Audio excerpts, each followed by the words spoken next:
Busy Bees! Thanksgiving is right around the corner, and I don't know about you guys, but this year I am keeping it simple. With a new baby, things just get hard. So today I'm gonna show you 3 semi-homemade side dishes that will totally blow your family's mind.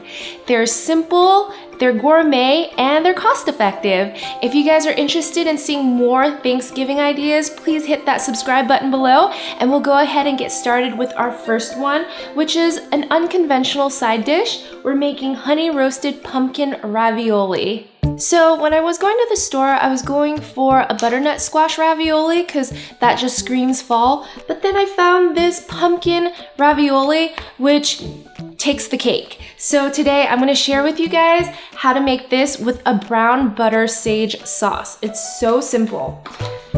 First, I'll start by boiling the ravioli according to the package's direction.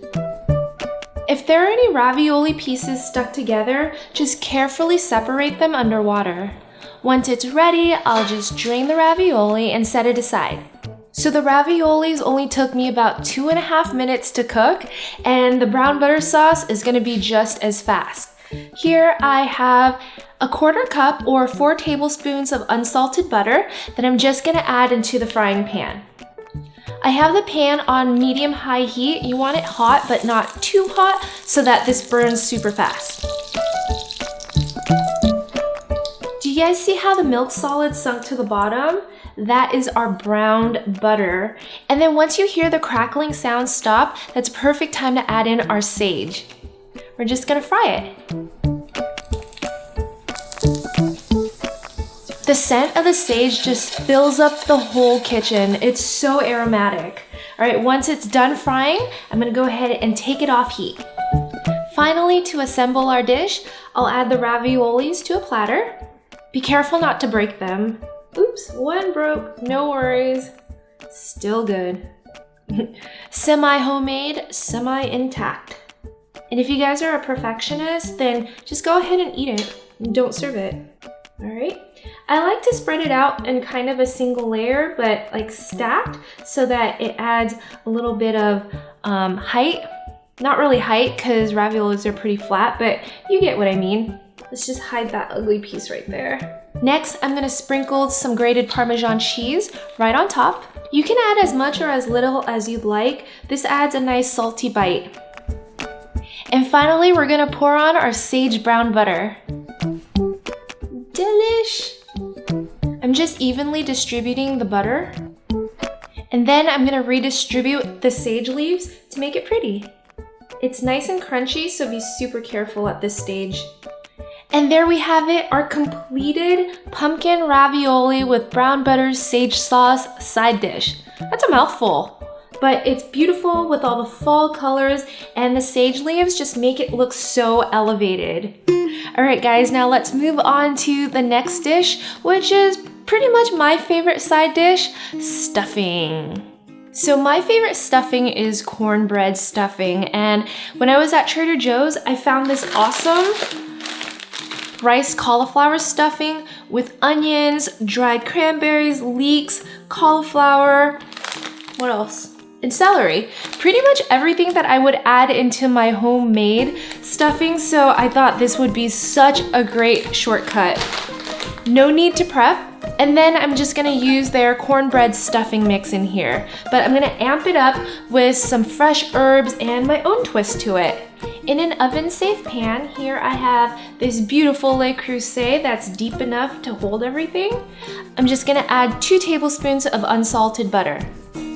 Once the butter's melted, I'm gonna dump in the whole bag of rice cauliflower stuffing.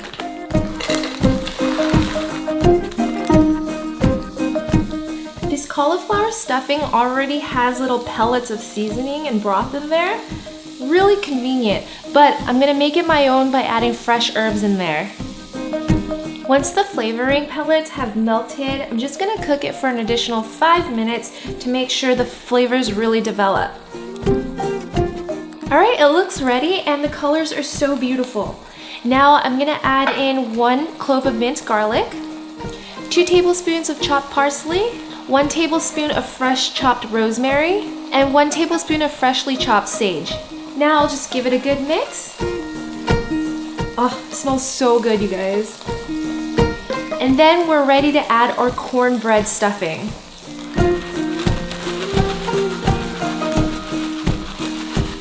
The box came with a stuffing seasoning, but I'm not gonna use it because I already flavored it and the rice cauliflower had those pellets.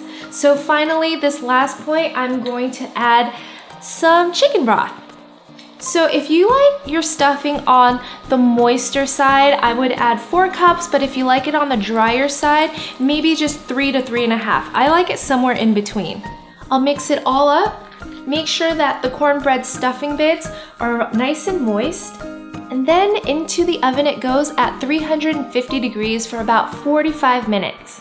So Thanksgiving is all about making your oven work double time. So I'm giving my oven a run for its money. While the stuffing is baking in there, I am gonna work on our appetizer. I have this wheel of Brie and we're gonna make baked Brie straight in this wooden box. It's really easy. All I do is remove the top. You're not gonna need this, so get rid of it. Then I'll take out the Brie, remove this wax cover. Ah, beautiful. Smells delicious too. At this point, I'm gonna place the Brie back into the wooden box. And then with the sharp paring knife, I'm gonna score the top. The nice thing is that it already comes with these lines, so I just followed it and then made cross scores. That's all there is to it, guys. I'll place it back onto my baking sheet and pop it into the oven for about 15 to 20 minutes until the Brie is nice and melted.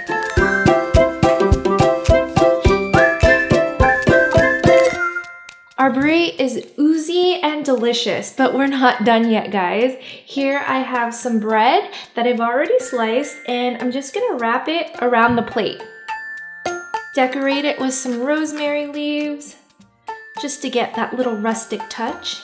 And then to dress up our Brie, here I have some orange marmalade. I'm just gonna scoop it directly on top of the Brie. Spread it out. And then I found these beautiful dried orange slices at Trader Joe's that I think would really add a beautiful rustic touch on top too. I'll just add like a few pieces here and there. And then to add more color, I love using pomegranate seeds. Sprinkle a little bit on top.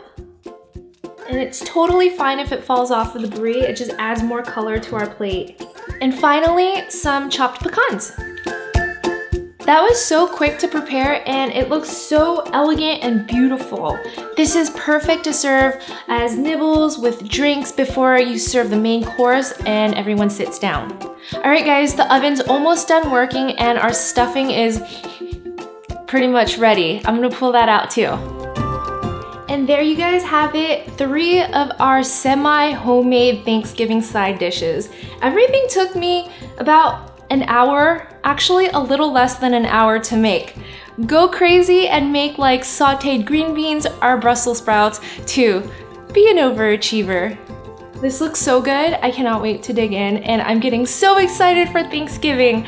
Comment below guys and let me know what your favorite side dish is and what you're gonna be making this Thanksgiving. If you guys like this semi-homemade idea, give this video a big thumbs up and if it reaches 4,000, I'm gonna do semi-homemade desserts for you guys before Thanksgiving. Thank you so much for watching and I'll see you guys next time.